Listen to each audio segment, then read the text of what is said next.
Hi everyone, it's Matt here with Model RR3102.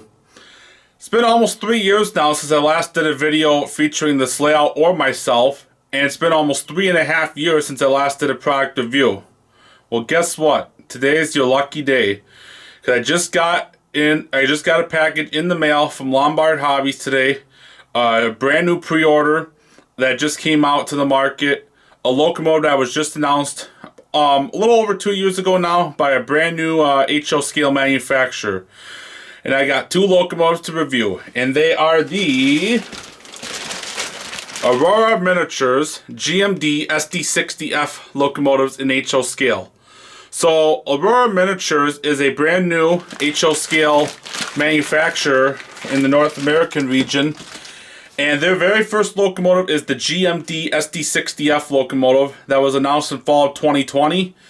Took about a couple of years to get this project rolling with samples and whatnot, but now they're on the market. So let's get started with this review, shall we? Alright, so I'm going to start unboxing the Aurora Miniatures SD60F locomotive. For the sake of the time for the review and whatnot, I'm going to mostly unbox and review just one of the 2 locomotives, as I got a custom sound file I'm ready to install right away on the Aurora SD60F locomotives.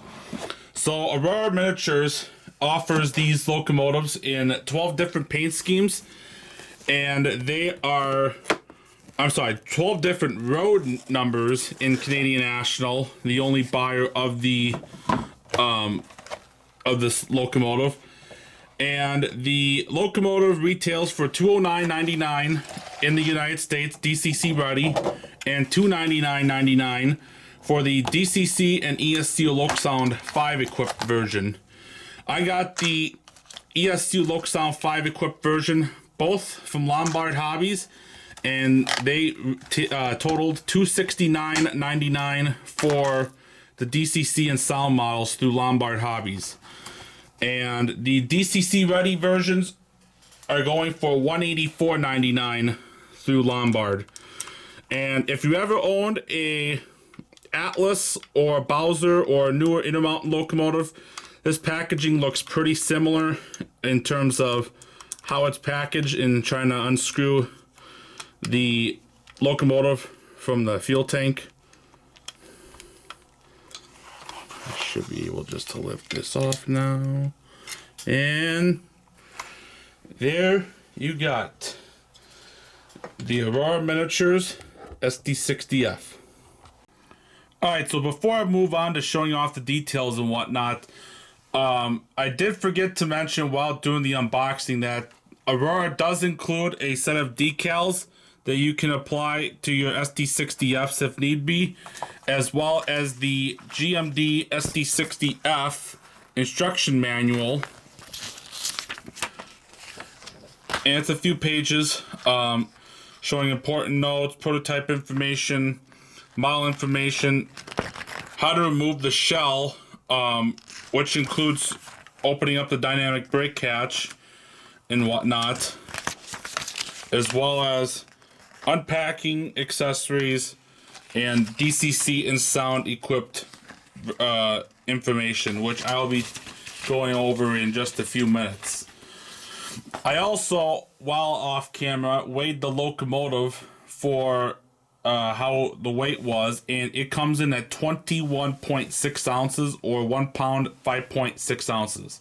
So let's get started with some of the details on the locomotive. Alright, so on the front of the locomotive, you got the headlight, your number boards and class lights, as well as the cab mounted steel bell, as well as your quad front windows per Canadian specs, tall stock ditch lights, Aurora Jenny proprietary couplers, which do not have a spring on them. They are apparently compatible with KDs. I will test out the coupler height gauge and the wheel gauge on this a little bit. You got the coupler cut lever, air hose, MU cable, MU hoses, and whatnot, as well as separately applied sunshades. The number boards and class lights as well as obviously the headlight and ditch lights all work, and I'll show you all of that off when we get to the sound demo. On the conductor side of the locomotive, you got the separately applied sunshade grab irons on the side of the locomotive going up to the cab. As with these full cowl body width locomotives, you can enter the locomotive from the side and from the ends of the locomotive instead of just from the ends. You got the HTC trucks with separately applied rotating bearing caps, and I will demonstrate you guys how they work when we do testing. Separately applied sanding lines. If you got a Scale Trains SD40-2, you'll be pretty familiar with those. Along with a nice size fuel tank. Got a Canadian K3 horn up top. Moving down the line, got the same rotating bearing cap trucks with separately applied details and whatnot. And I should also maybe mention before I move on to the back, there are traction motor details on the bottom of the locomotive, which is, I think, a first for a HO scale mass-produced locomotive, which is amazing if you ask me. And there's just some of the traction motor details on the side of the locomotive. So I'm going to turn around to the other side right away and show off pretty much the same details as I just showed off on the conductor side. One nice feature about the Aurora SD60F, it comes with a real chain on the side of the locomotive of where the handbrake is located inside the car body of the SD60F.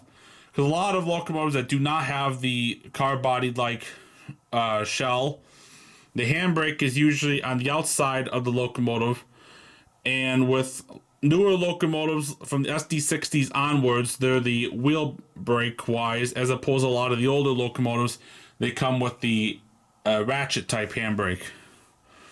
So that is a really nice touch up with having the actual chains on the locomotive for the handbrake. And then you got the ETA EPA tank. So pretty much it's like an overflow of like excess water and oil that goes in there while the locomotive is running.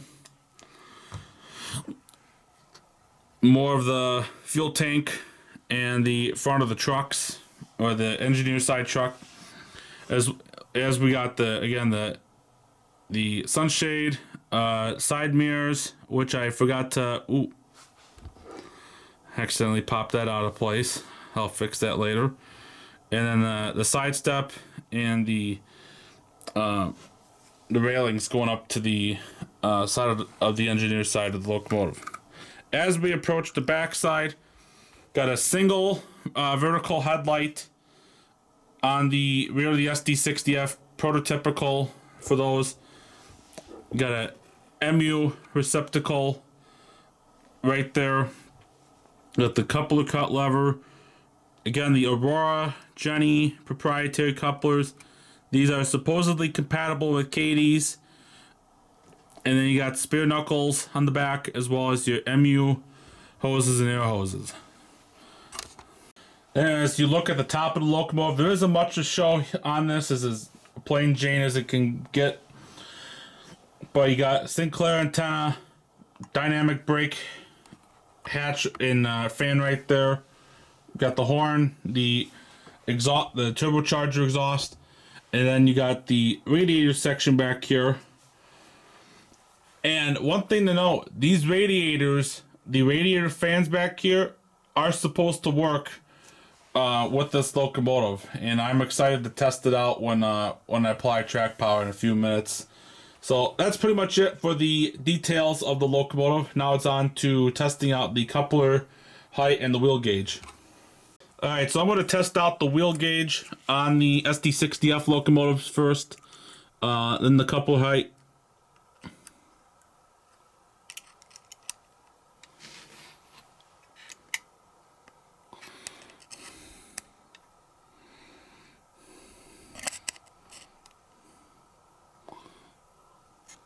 Well, wheel gauge is all good to me. So as I previously stated, the Aurora SD60F locomotives come with these plastic Aurora Jenny type plastic Type E couplers from the factory. They're not KDs. They're a plastic coupler, and they are supposedly KD compatible. And I'm going to test the coupler height gauge with this KD number 206. And it looks like to me, you be the judge, and I know the camera work isn't the greatest, but it does look like to me the coupler is a touch low compared to the KD height gauge. And now let's move to the front of the locomotive and get the test of that on this end.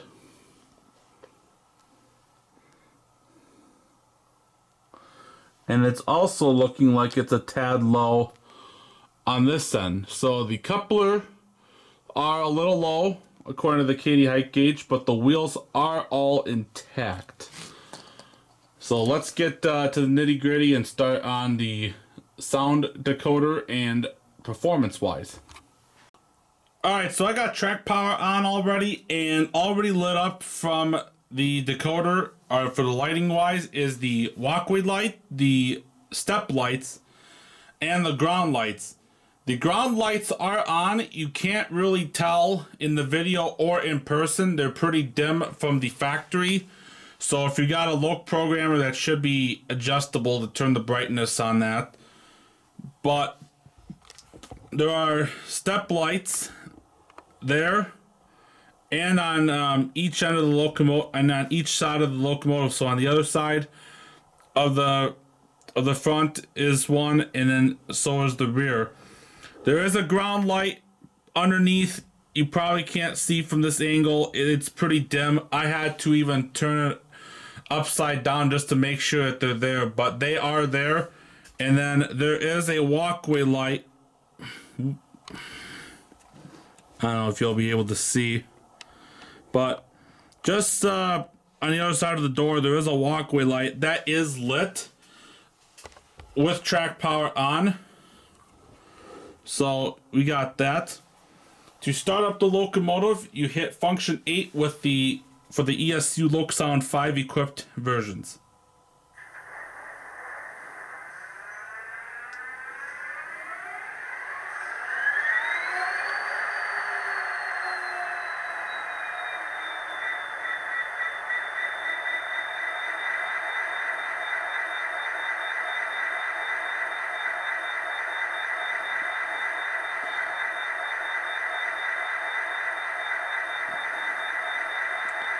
So power has been applied, and the prime mover is now on the SD60F. It is a EMD 710G3A prime mover equipped with this locomotive. And turning on FA turns on the prime mover, the number board light, and the instrument panel light. So I'm going to turn on the headlight with function 0, and let me move my camera a little bit so you get a better angle at that. So headlight is on. Function 6 turns on the ditch lights. They are a little brighter in camera than they seem in person, but they're all right for lights. Not the brightest I've seen, but they are at least brighter than some models. F5 turns on the class lights, and you can cycle them from red,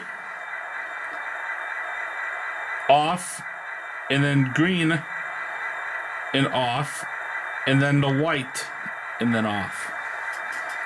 Function 1 is the bell.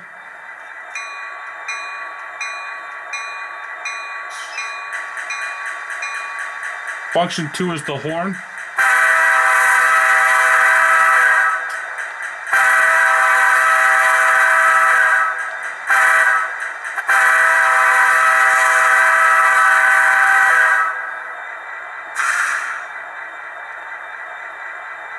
And then function 3 is the coupler. Function 4 is the dynamic brake while you're in motion, so it will not obviously work when you're not moving. So let me start it up. This is speed step 1 on my ESU cab control system.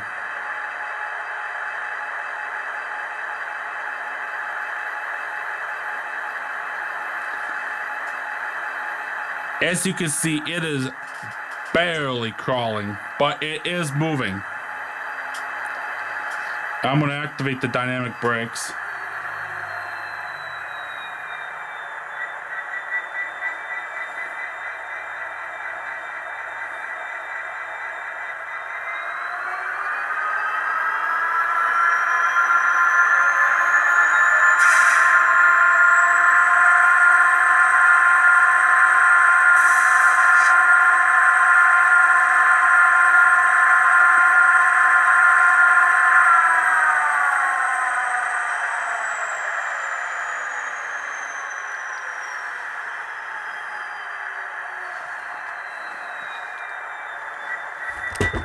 Now I'm going to move the camera a little bit and maybe give you guys the chance to see the rotating bearing caps move.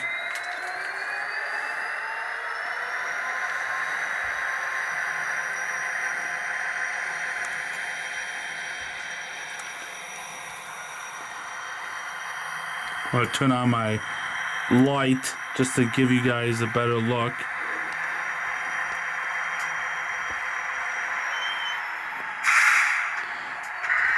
And now the rear light is on with direction.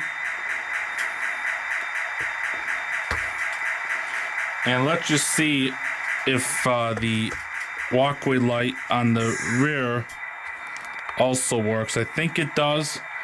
Don't quote me. Function 13 turns off the step light and ground lights.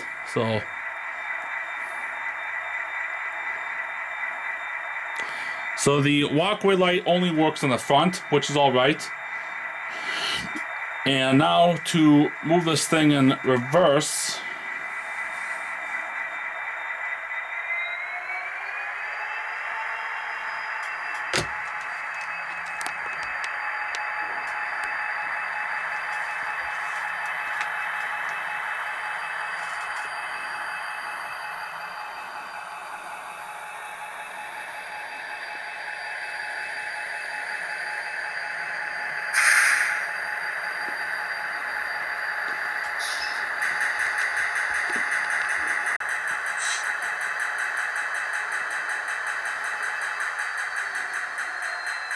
And then the headlight are directional. The ditch lights stay on regardless of direction. I do want to move this up and show you guys something. This is a feature I've never have seen on a HO scale locomotive of any kind. And if you turn on function 11, the radiator fans, the sound comes on and the radiator fans spin, which, like I said, this is like never been done in HO scale ever before.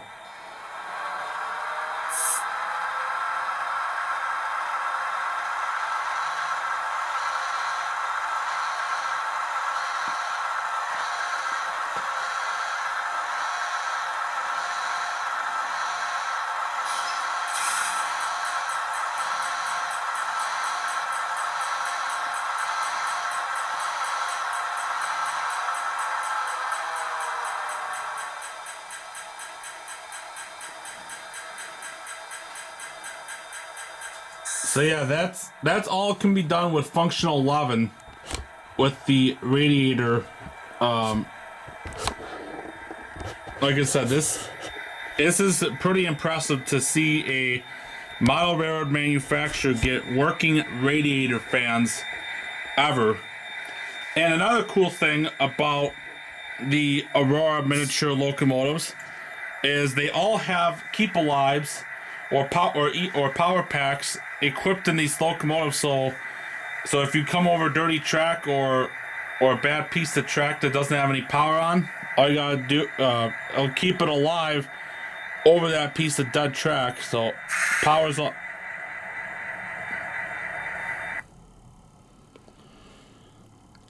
So you got about 3 to 4 seconds out before the power cuts off entirely on the locomotive.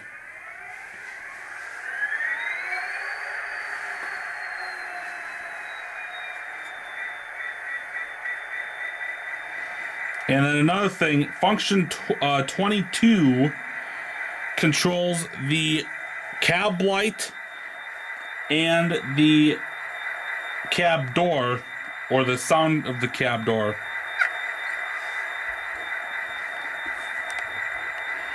I don't know if you were able to see just now, but the cab light just got turned on and off. And if I flip the other side of the locomotive, you should be able to get the controls of the locomotive.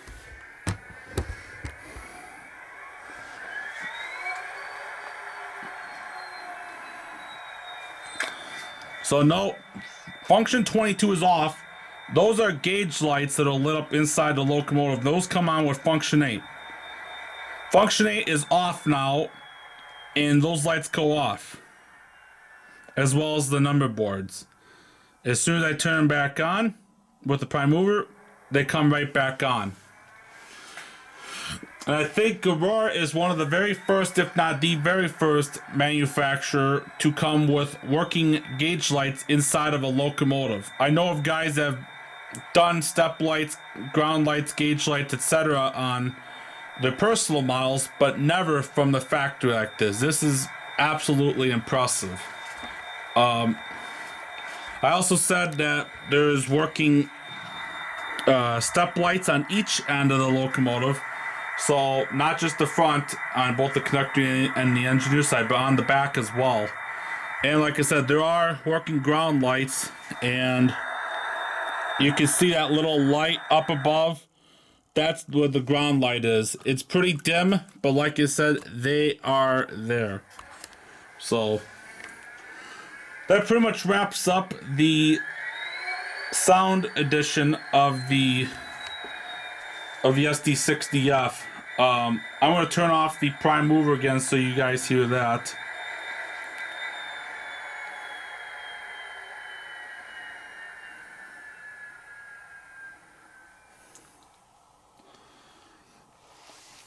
And there you got it, guys. Alright, so now I got the second Aurora SD60F out that I got through my pre-order. This is one of the in-service numbers that they did, number 5519. And I got track power on. All the step lights are on. I cannot visually confirm yet if the ground lights are on unless I turn it over. This one I already put KD couplers on. One thing I forgot to mention is that this dynamic brake catch does come off with ease, and then you got access to the 21 pin decoder inside the SD60F if you decide to do something with it. So, you know, if you have like a DCC Ready model and you want to put a 21 pin decoder in, that's all you gotta do is just take off the dynamic brake catch and then take out the DC dummy plug and put in your 21 pin decoder. If you do buy a DCC Ready model, it is not recommended to get anything other than an ESU decoder. Otherwise, you don't get the opportunity to access all the lighting outputs and lighting functions on this decoder. So, here's that fate.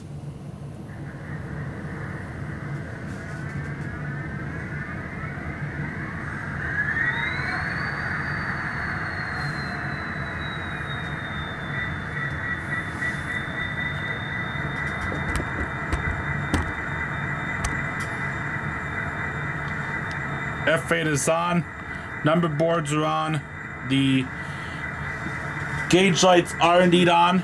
Can't see from the single, but they are on. F0 is the headlight, F6 is the ditch lights, F1's bell. F2's horn.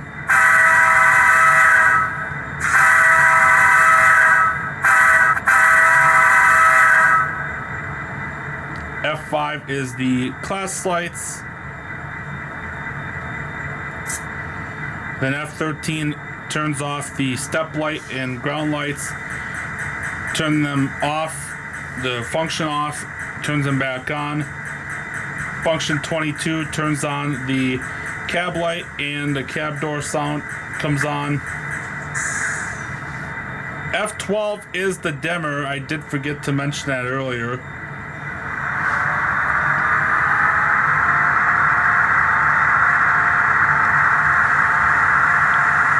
If you can't hear it already, the radiator fans are going. Now I'm going to move it.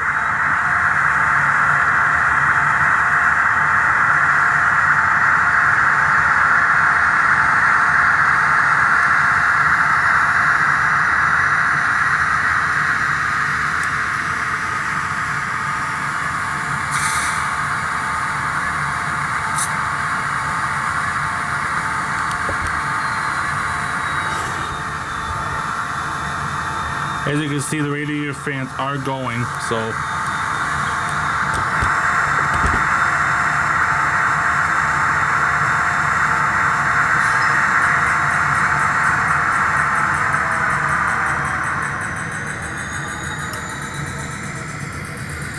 pretty much the only difference between the two road numbers is the paint scheme. Otherwise, all the details are essentially the same between the 5560 and the 5519, which is why I only reviewed one of the models instead of both.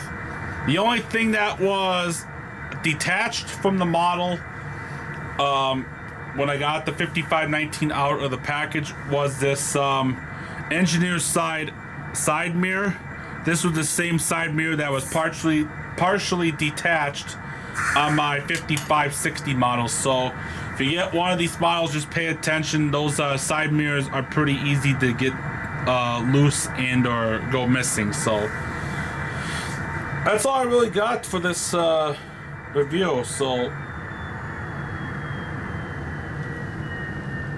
actually, yeah. So sound's off. I turn it over. Ground light should be on. And there goes your keep alive capacity. So, and there you got it, folks, the Aurora Miniatures GMD SD60F locomotive. So there you guys have it, folks. That is my take and my review on the all-new Aurora Miniatures GMD SD60F locomotive in HO scale.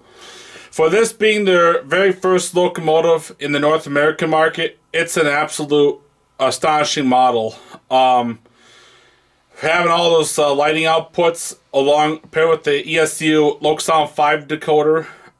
You got the headlight, number boards, ditch lights, all three class lights working, ground lights, step lights, walkway lights, gauge lights, and cab lights.